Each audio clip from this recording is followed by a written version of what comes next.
বিশ্ববাজারে তেলের দাম বাড়বে না কমবে অনেক সময় সেটি নির্ভর করে মাত্র ৩৩ কিলোমিটার চওড়া এই সমুদ্র পথের ওপর। সেই হরমুজ প্রণালীর জাহাজ চলাচলের নিয়ম বদলাতে পারে এমন একটি চুক্তির খুব কাছাকাছি পৌঁছে গেছে ইরান ও ওমান। এবার আর যুদ্ধ নয়, ওমানের সঙ্গে নতুন সমঝোতার পথে এগোচ্ছে তেহরান। আর এই নতুন চুক্তি বাস্তবায়িত হলে উপসাগরে প্রবেশকারী জাহাজের ওপর উল্লেখযোগ্যভাবে বাড়তে পারে ইরানের নজরদারি ও প্রভাব। বদলে যেতে পারে বিশ্বের সবচেয়ে গুরুত্বপূর্ণ জ্বালানি রুটের পরিচালনা ব্যবস্থা। আর সেটি এখন মধ্যপ্রাচ্যের সবচেয়ে আলোচিত কূটনৈতিক ইস্যু। তবে এই গুরুত্বপূর্ণ জ্বালানি নৌপথে আসলে কি পরিবর্তন ঘটতে যাচ্ছে?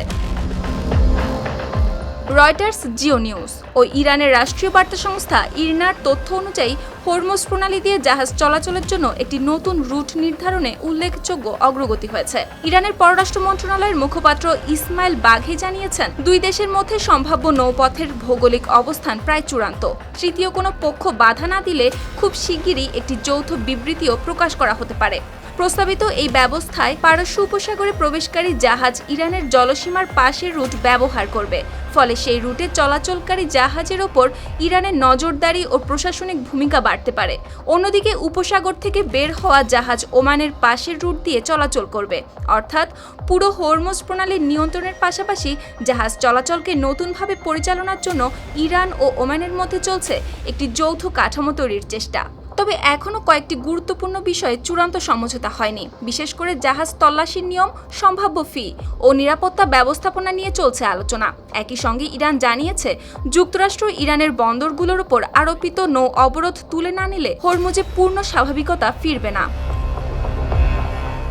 এদিকে মার্কিন প্রেসিডেন্ট ডোনাল্ড ট্রাম্প দাবি করেছেন, হরমুজ প্রণালী পুনরায় চালুর একটি চুক্তির খুব কাছাকাছি পৌঁছেছে তারা। তবে মার্কিন কর্মকর্তারা স্পষ্ট জানিয়েছেন, বিশ্বের সবচেয়ে গুরুত্বপূর্ণ এই জ্বালানি নৌপথের প্রবেশাধিকার পুরোপুরি ইরানের নিয়ন্ত্রণে দেওয়ার বিষয়ে তারা সম্মত নন।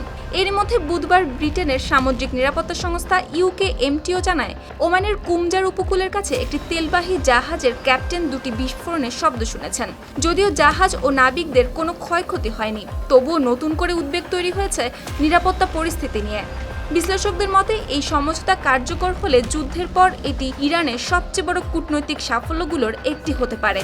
আর এই নৌপথে নিজেদের প্রভাব ও কৌশলগত অবস্থান আরও শক্তিশালী করাই এখন তেহরানের সবচেয়ে বড় লক্ষ্য।